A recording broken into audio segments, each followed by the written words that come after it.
তেল ছাড়া শুটকি এটা নাকি কুমিল্লার ঐতিহ্যবাহী হচ্ছে রান্না, আম্মু বলতো।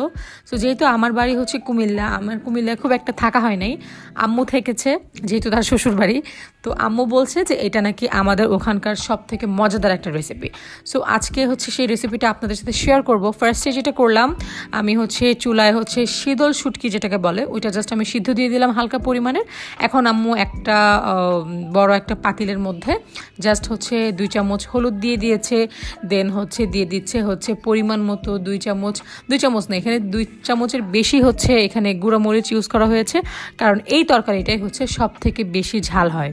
এখন দিয়ে দিচ্ছি হচ্ছে পরিমাণ মতো হচ্ছে লবণ, আর এখন দিয়ে দিচ্ছি আমরা সেই যে শীতল শুটকিটা আমরা আসলে সিদ্ধ করেছিলাম সেটা জাস্ট মিক্স করে আমরা পানিটা দিয়ে দিচ্ছি।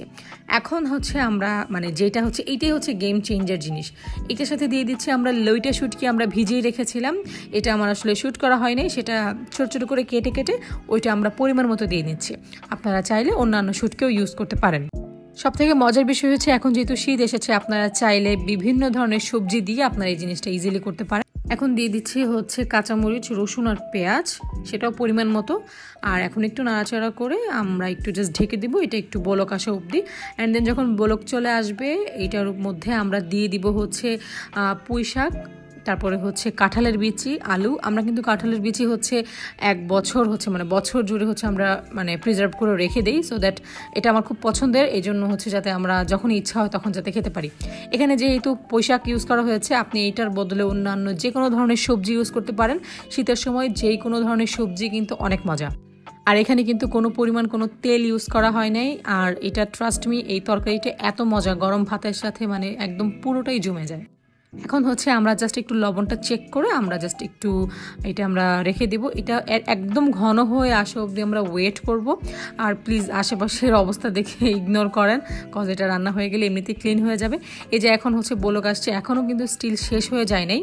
আচ্ছা, শেয়ার করেন আমার এই ভিডিওটাকে কোথা থেকে দেখছেন, আর আপনাদের অঞ্চলের বিখ্যাত খাবার কোনটা সেটা আমাকে শেয়ার করেন। আমি চেষ্টা করব সেইভাবে আর কি রান্না করার। আসলে আমি রান্না করব না, আম্মুকে বলবো আর কি। এখন হচ্ছে মোটামুটি হয়ে গিয়েছে, বা জাস্ট একটু আমি নাড়াচাড়া দিচ্ছি।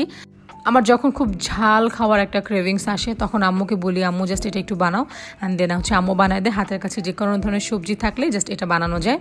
যেহেতু আমি হচ্ছে কুমিল্লাতে থাকিনি, সুতরাং কুমিল্লার অনেক রেসিপি হচ্ছে আমার জানা নাই। সো আম্মু যেহেতু জানে, আম্মু এখন করে করে আমাকে খাওয়াচ্ছে আর চিনাচ্ছে। আর এই যে এখন হচ্ছে আমাদের তরকারিটা শেষ হয়ে গেছে, আই মিন শেষ না মানে রান্নাটা শেষ হয়ে গেছে। এখন জাস্ট আপনি একটা ডাল ঘুটনি দিয়ে জাস্ট একটু ভেঙে দিবেন, ভেঙে দিলে এই রান্নাটা আরও বেশি মজা হয়, আর ভাঙার পরে হচ্ছে খাওয়ার জন্য এটা পারফেক্ট হয়ে যায়। সো আপনারা বাসায় ট্রাই করে দেখতে পারেন, আর ট্রাই করলে অবশ্যই জানাবেন। আল্লাহ হাফেজ।